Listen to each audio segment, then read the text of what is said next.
Ya, kita berjumpa kembali dalam acara yang sama, acara Sang Debaters. Ya, kawan-kawan, judul yang saya ambil terima kasih. Ya, saya mengucapkan terima kasih kepada Bapak Kapoltabes Kota Medan yang sudah mau menghadiri pra peradilan yang ada di Kota Medan sana, Pengadilan Negeri Kota Medan.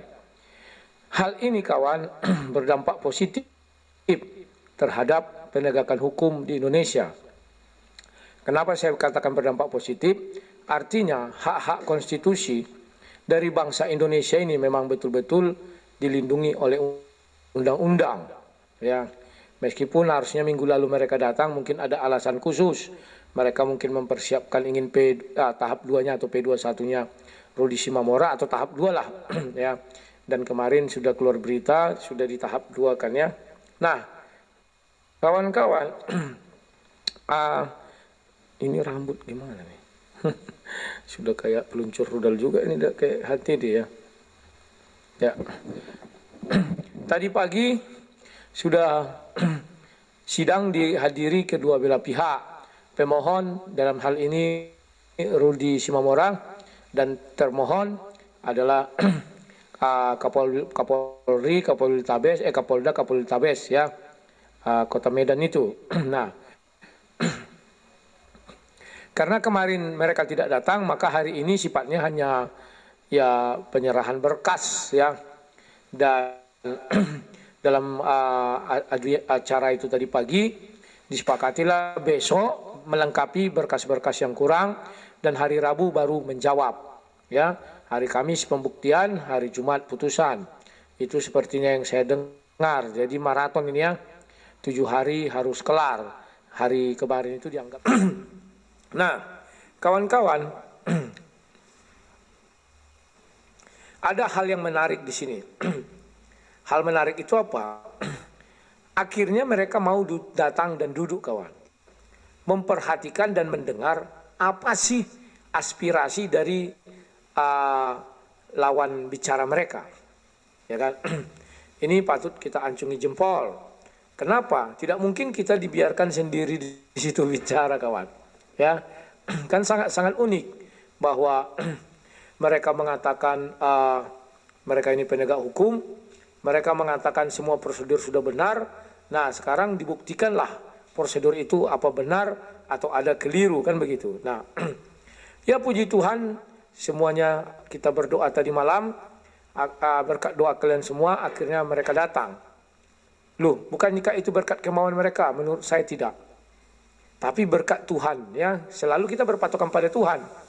Karena kita bicara ini mengenai ketuhanan. Kita kemarin malam sudah saya ngajak kalian untuk berdoa bareng-bareng bersama-sama. Sehingga Tuhan menggerakkan hati mereka. Sehingga mereka mau datang ke tempat itu. Itu kalau dari pandangan perspektif iman kita. Paham ya kawan-kawan? Kalau dari mereka, ya kita kan tidak tahu kawan hati mereka lah itu. Tapi perspektif iman kita kemarin sudah saya katakan, mari kita berdoa. Dan mudah-mudahan besok hari Rabu itu sudah mulai terjadi yang namanya pembuktian dialog ya. Mereka sudah mulai menjawab, Kamis pembuktian, Jumat mungkin putusan, begitulah kira-kira. Semoga hal baik yang terjadi. Kalau si Bob Samsir Simbolo mengatakan sia-sia dan itu hanya untuk penggalangan dana, ya kita buktikan saja nanti kawan. Tidak ada yang sia-sia kawan. Kenapa? Sekalipun nantinya kita kalah di sana, itu tidak sia-sia. Kenapa? Kita sudah memberi tunjuk kepada negara ini bahwa ada loh hak konstitusi yang dilindungi oleh undang-undang. Ini loh, sekalipun dia sudah ditetapkan dugaan pidana, tapi dia masih punya hak konstitusi untuk melaksanakan A, B, C, dan D. Itu yang pertama. Kalau selama ini kan kita lihat, kalau urusan penistaan agama ini, sering hak konstitusi itu berkurang dikit, dikebiri dikit. Tapi kali ini tidak main-main kawan. Kita inginkan seluruh hak konstitusi itu berjalan sesuai undang-undang. Ya, kita lihat.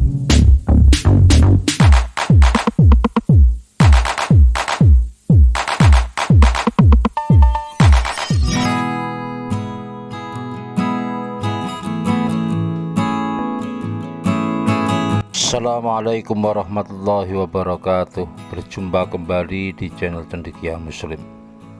Teman-teman sekalian, itu tadi kabar terbaru dari perkembangan pra peradilan Rudi Simamora ya. Di video itu sang debates atau Wak Labu ya menyampaikan bahwa Kapoltabes Medan sudah hadir dalam pra peradilan. Kadang-kadang aku heran juga sama Rudi Yohanes ini ya. Aku amati sudah hampir 2 minggu ini ya, nyebut Kapolres Tabes aja selalu salah, nyebutnya Kapoltabes. Hal-hal yang sepele seperti itu aja salah ya. Kapolres Tabes, jadi bukan Kapoltabes, karena Medan itu posisinya adalah Polrestabes. Dan kalau tadi disampaikan Kapolrestabes itu hadir, aku yakin bukan beliau langsung yang hadir ya, mungkin staf hukumnya atau bagaimana begitu, atau yang ditunjuk lah dari pihak penyidik, setidak-tidaknya staf hukumnya. Kalau beliau sendiri sebagai Kapolrestabes hadir itu ya kayaknya kok nggak mungkin ya. Tapi beritanya seperti itu ya, aku nggak tahu mana yang benar. Tapi sepengetahuanku hampir tidak pernah ya pucuk pimpinan tertinggi itu hadir dalam permohonan pra peradilan, selalu melalui bagian hukumnya.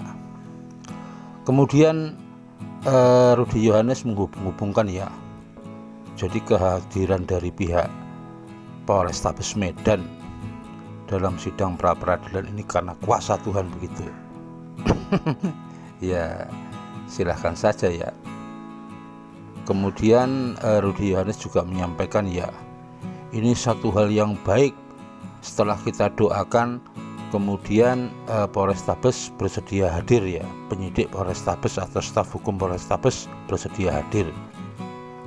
Menurutku ini juga berlebihan ya, karena dalam sejarahnya institusi kepolisian ya itu dalam sidang permohonan pra peradilan itu selalu hadir, meskipun kehadirannya tidak pada sidang yang pertama ya, kadang juga hadir ketika panggilan yang kedua, kadang juga pada panggilan yang ketiga, karena batasnya itu 3 kali panggilan. Sama seperti kasusnya pra peradilan Habib Rizik Syihab ya. Polisi saat itu hadirnya di sidang yang ketiga ya, panggilan ketiga, dan itu hal biasa kok. Dan kalau menurut Rudi Yohanes ini menjadi hal baik, penghormatan terhadap hak konstitusi warga begitu ya, lucu aja. Karena sekali lagi dalam sejarahnya pihak kepolisian saat digugat atau dimohonkan pra peradilan itu selalu hadir, meskipun tidak pada sidang pertama, kadang sidang kedua, kadang sidang ketiga. Dan yang lucu lagi ya, seolah-olah ini apa ya, kehadiran pihak dari Polrestabes Medan ini satu hal yang menggemparkan Indonesia, awal dari hal yang sangat baik bagaimana menghormati hak konstitusi warga. Sekali lagi ini berlebihan. Pra peradilan itu hak dari tersangka. Dalam kasus apapun mereka itu punya hak. Tetapi kadang-kadang tersangka itu ada yang menggunakan haknya dan ada yang tidak menggunakan haknya untuk mengajukan permohonan pra peradilan. Itu hak siapapun, mereka yang dijadikan tersangka atau mereka yang dikenai tindakan hukum yang melanggar KUHAP. Jadi ini hak siapapun, bukan hal yang baru, seolah-olah ini sejarah baru begitu. Dan yang lucu ya, berkali-kali Rudi Yohanes mengatakan ini soal hak konstitusi. Dan ini menunjukkan bahwa Rudi Yohanes ini pengetahuannya minim ya, tidak bisa membedakan hak hukum dan hak konstitusi. Sederhananya aja ya, kalau bicara hak konstitusi itu selalu terkait dengan permohonan uji materi di Mahkamah Konstitusi. Kalau di pra peradilan ini hak hukum, karena yang sedang diperjuangkan itu adalah sesuatu yang dijamin oleh undang-undang, bukan oleh konstitusi. Dalam hal ini Undang-Undang Nomor 8 Tahun 1981, kalau tidak salah ya, tentang KUHP pokoknya. Jadi ini bukan hak konstitusi tapi hak hukum. Kemudian ya mungkin karena orang ini tidak pernah sidang pra peradilan ya, dia pikir nanti di dalam sidang pra peradilan itu ada dialog begitu. Dia berharap Rabu nanti ada dialog antara para pihak. Dan ini menurutku lucu ya.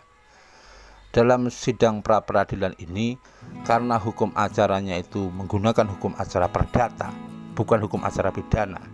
Hukum acara artinya berlangsungnya sidang itu menggunakan mekanisme hukum acara perdata. Itu tidak ada dialog seperti itu, tidak ada. Yang ada itu jawab jinawab, termohon menjawab, kemudian pemohon mengajukan replik, kemudian termohon mengajukan duplik.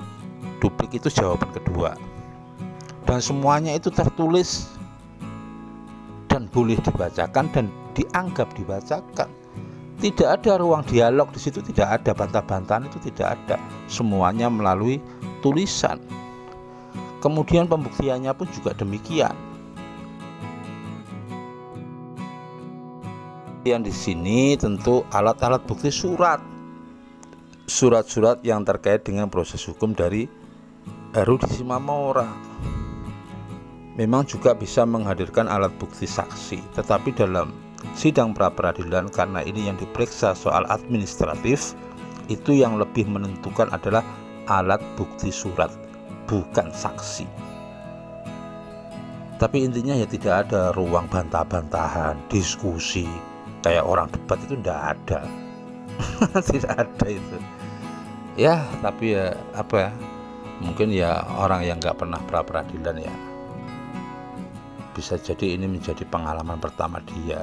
Jadi euforianya itu seolah-olah ini hal luar biasa. Oke teman-teman, itu yang bisa aku sampaikan. Sekali lagi, kalau tadi belum dibacakan permohonan pra peradilan, katanya masih besok atau hari Selasa gitu ya. Besok kan hari Selasa. Intinya putusan itu akan diambil dalam waktu tidak boleh lebih dari 7 hari. Paling lambat Senin itu sudah harus ada putusan pra peradilan. Bagaimana nanti hasil putusannya, kita simak aja lah nanti perkembangannya. Demikian kurang lebihnya, mohon maaf. Assalamualaikum warahmatullahi wabarakatuh.